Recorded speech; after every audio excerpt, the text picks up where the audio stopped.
Hello po sa... Ay ko. Hello po sa inyong lahat. Nako. Okay na, maliwanag ng panahon. O may sikat na ang araw. Wala nang ulan. So far. Maganda na ang kalikasan. Maliwanag na ang langit. Yun ang hinihintay natin. At nakakaawa yung mga talagang nasalanta ng mga pagbaha at matinding pag-ulan. Ang puso ko po ay nasa inyo. Dahil kami naman dito ay hindi masyadong naapektuhan. Thanks God. At ganun lang. Konting baha dito, konting baha doon, okay na okay. At hindi nag-brown out. Dito kasi sa amin, konting ulan, brown out. So, nakakatuwa na walang nangyaring ganun. Sa oras mismo ng malakas na ulanan. By the way, mas malakas pa sa ulan at matinding pagbaha ang ating pag-uusapan sa ngayon. Huwag kayo magkakakalas, dyan lang kayo.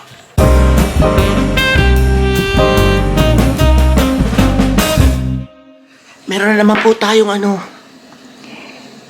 yun, mga ganun-ganun. Di ko lang kita ninyo. Yun, nabalik na naman. Yung konting pula-pula. Yan, dyan. Hindi masyadong kita rito eh. Maganda kasi itong camera natin eh. Madaya. Madaya. Ayan o.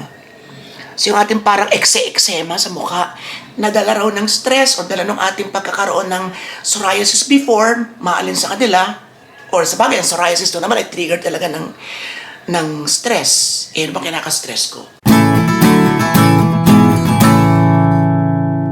Pero hindi ang topic natin ngayon. Ang topic natin ngayon ay para kung bata sa Japan. Kasi sa Japan ganito talaga sila. Pag nagalit, super animated talaga sila. Talagang, na ganun talaga sila. Natawa ako na pag ganun ako. Pero yan, another exciting and another interesting topic. Pag-uusapan natin sa ibang araw. Dito muna tayo fumoko sa isang kontrabida. Kontrabida siya sa ating lahat, pero huwag naman natin husgahan. Huwag natin like-laitin ang kanyang pagkatao. Pero hindi talaga maganda. Hindi magandang ehemplo dahil apektado ang mga tulad ko na bahagi ng LGBTQIA+ community. Ang haba, diba? Kahit ako nahahabaan. So, hindi lahat ng common member ng LGBT pasado na sa'yo lahat. Hindi ako hindi ako masyadong pabor doon, pero wala tayong magagawa. Yun na talaga yung legit or na termino na kinikilala sa ngayon para sa mga members ng, sinasabi nila noon pa, na ikatlong lahi. Ayun. Wala nang gumagamit na ikatlong lahi, no? So, isang pa-girl na Bex ang mahirap din sabihin na Bex. Nabanggit ko na ito, di ba, sa isang vlog ko, na hindi naman lahat ng bakla nakikita natin ay Becky or Bating. Ha? Oo, may mga ganun. So talagang, it's very difficult. Mismo sa amin mismong sirkulo. Eh yun pang confused. Kung tayo nako-confused, kung kami nako-confused, yung iba pa kaya hindi ma-confused. Particularly sa mga aspetong termino. Ano ba talaga? Sir o ma'am? Okay, dito tayo sa banda rito. Ayun, so, alam niyo ako, I don't take it seriously. Usually kasi, nagtataka ako pag may kausap ko sa phone, that's 99% ma'am or madam. Wala pa naman tumatawag ng Mrs. or Miss. Hindi ko alam. So, nirecord ko bisa ng boses ko. Hindi naman boses girl. Pero siguro sa phone, girl talaga. Or sa CP. I don't really take it seriously kung ano itawag sa akin. Kasi, sana naman sa personalan, malimit silang nabibigla na magsabi ng ma'am. Alam mo ako, pabiro. Pabiro ang sagot ko sa kanila. Dalawa pagka na-realize sila na mali sila, na biglang i-change like, ay, sir pala. Sabi ko, kahit ano, pwede. Pwede rin ma'am. Ginaganon ko lang. Hindi ko maintindihan ko bakit kinakailangan mong seryosohin, lalo pa naman kung hindi ka talaga mukhang girl.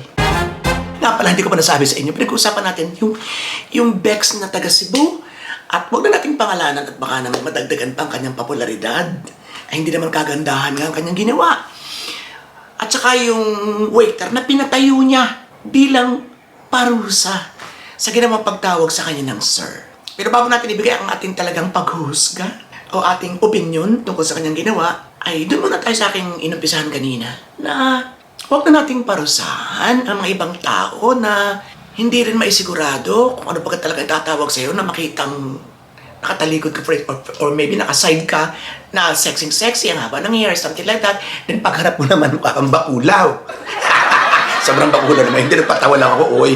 Kaya, yun naman ang mga basher. Hindi, charot lang. Mukha kang lalaki. Lalaki ba?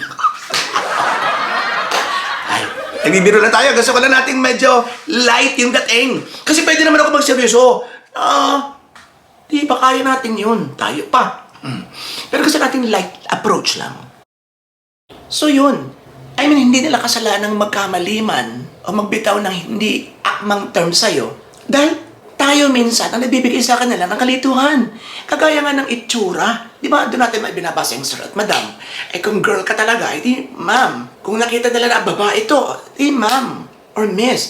Kung nakita nila na lalaki ka, kahit pa may lipstick ka. Kung nakita nila mukhang lalaki ka, edi siyempre sir. Oh, eh ba't ka pa tinatawag na sir dito sa atin sa Pilipinas sa mga lalaki? O, saka na ulit yan. Huwag na natin silang i-stress na iaabot na lamang yung pagkain or yung drinks. Eh, mag-iisip pa ng, ito nga po pala. Teka, sandali na po, wait a sec. Okay, ma'am, di ba huwag na natin ganun pahirapan pa na dagdag pa sa kanilang trabaho at alalahanin. May mga problema din yung mga sa kanilang house home. Diba? Lalo pa yung mga pagkikita na hindi inaasahan, hindi talaga ine-expect kung sino yun. Lalo na sa mga restaurants nga, na kung saan nangyari ito, na hindi nila alam kung sino kanila makakabangga. Ikaw yung baga na may well-oriented sila, darating si ganito, darating si ganyan, at ihanda na ninyo. Okay, so, tip sa mga, medyo maraming maaarte. O baka may mga LGBT na, anong arte? Sobrang mo naman ng ating mga kapatid ng kanya. Ano pang tawag mo diyan? Nag-artehan. Diba? Kung anong tawag sa atin, kahit pag girl na girl ka, kung matawag ka ng sir, hayaan mo na. Joke mo na lang. Okay? I-take mo na lang ng lightly. Tawanan mo na lang, smile ka na lang. Okay? Sa ganda ko ba naman to? Di ba mga ganong respack? Ano ba naman kayo?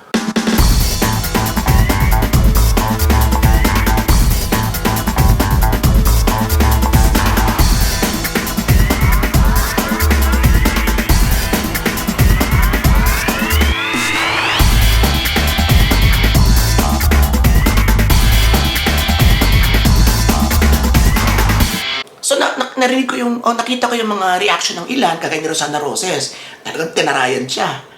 Ganun. Ang pangit mo, ganun pa. Huwag naman tayo umabot sa ganun. Lalo pa ako, hindi naman ako kagandahan. Pero talaga, sala yun. Sala, hindi tama. Ang isang LGBT member na umaarte ng ganyan, or anyone na nagpaparusa sa isang tao, sa isang bagay na hindi lamang niya nagustuhan, na hindi naman talagang mali. Dahil siguro yung kita niya, yun ang tingin niya. Eh di sa susunod, maglagay na lang siya ng name tag, babae ako. O kaya, galingan na niya. Yung super girl na talaga. Kasi kahit dito naman kahit kami minsan mga Bexy pa nagkakamali pa rin. So tip na lang, di ko natuloy nga pala to, tip na lang sa mga, dun kay Mr. Waiter at saka sa iba pa, na malaman maka-encounter na ganitong sitwasyon. Na huwag na lang gumamit ng sir or madam kung sa palagay niyo very sensitive ang inyong nakilala or na-meet.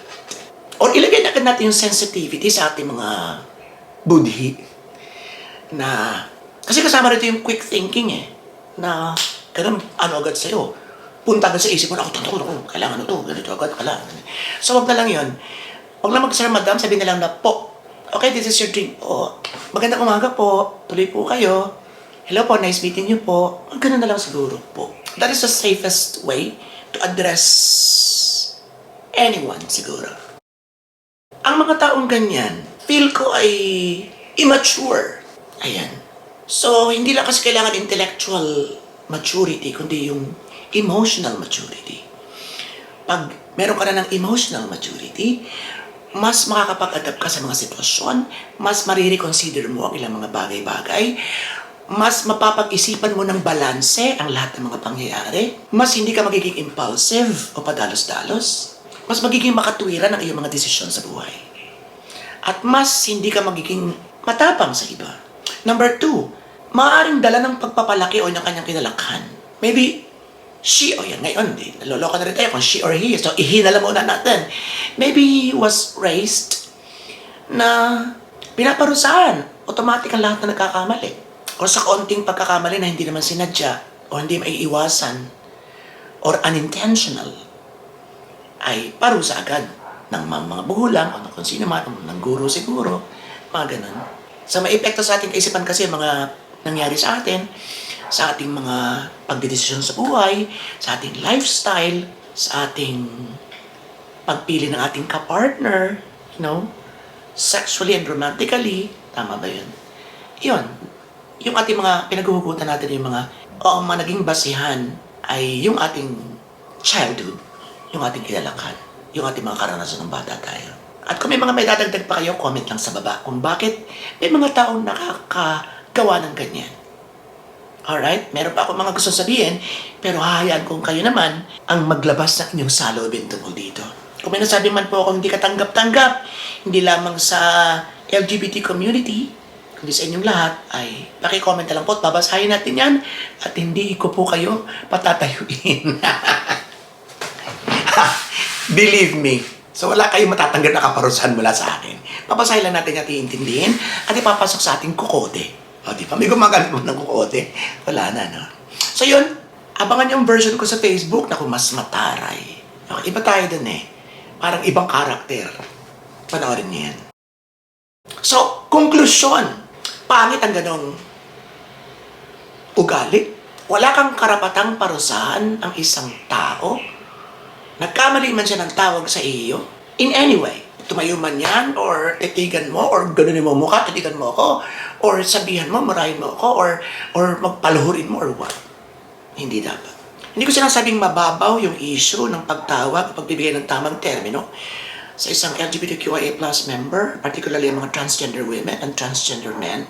Pero sana wag namang mas sobrang seryosohin. Yun.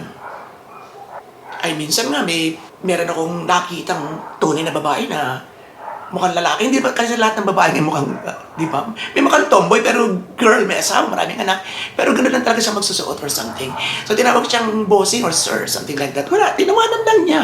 Yung mga ganong sitwasyon, babae pang tunay yun. Sinabihin mo ng sir, di ba? Ayan, sa sinabi kong babaeng tunay, sensitibo pa rin niya sa pandinig ng ilan. So, ang hirap talaga ngayon. Yes, ladies and gentlemen, mga katsarang and everyone, hindi lang kayo, pati kami mismo mga members ay nare-realize ito na minsan nakakapagbigay din tayo ng additional burden sa ibang tao. So, wag na lang. Kung natin gano'n na basta, mahal tayo ng Diyos, tao tayo, dapat patibay ang paniniwala natin sa ating sarili, patibay ang pakilala natin sa ating sarili, at wag na lang natin pansinin yung iba. Okay, wag na lang natin gawan ng mga kung ano pa mga punishment yung iba dahil sa hindi pagtrato sa atin ng ayos. Tama na po yan. Ang mahalaga, kinikilala na nila tayo ngayon. O, feel ko na kung 1 to 10, mga 9.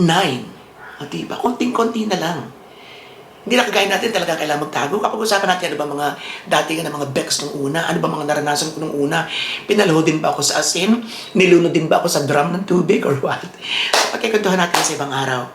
Pero hanggang dyan lang muna tayo at abangan ninyo aking kauna-unahang pagkain ng pares.